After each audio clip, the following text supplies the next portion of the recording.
ভারতের প্রতিবাদ সত্ত্বেও বদলানোর নাম নেই বাংলাদেশের। পদ্মাপার এখনো জারি হিন্দু নিগ্রহ। চট্টগ্রামে দুটি হিন্দু পরিবারকে পুড়িয়ে মারার চেষ্টা, দরজায় তালা দিয়ে বাড়িতে আগুন ধরানোর চেষ্টা, টিন এবং বাঁশের বেড়া কেটে কোনো রকমে বাড়ি থেকে বেরিয়ে আসে পরিবারের সদস্যরা। চট্টগ্রামের ঢেউয়াপাড়ায় কোনো ক্রমে প্রাণ রক্ষা বিমল তালুকদার এবং রুবেল দাসের পরিবারের। দুটি পৃথক মামলা রুজু করেছে পুলিশ।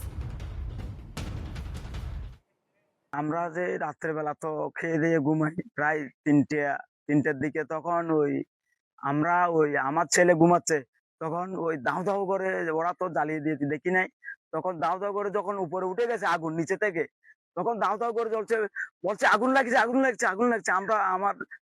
আমি আমার ওয়াইফে এসে ওইদিকে দেখি দরজা খুলতে পারছি না, দরজা আটকাই দিয়েছে। আটকাই দেওয়ার পরে আমরা ওখানে চলে গেছি, ওইদিকে ফাঁসে দিয়ে বেড়া ভেঙে বেরিয়ে তারপর সবাইকে চিল্লি করে কে ফানে নিয়ে আসে, কেউ এমনি দৌড়াতে কেমনে বের হয়েছে? আমরা ওই বেড়া ভেঙে বেরিয়েছি ওইদিকে আমাদের পাশের রুমে।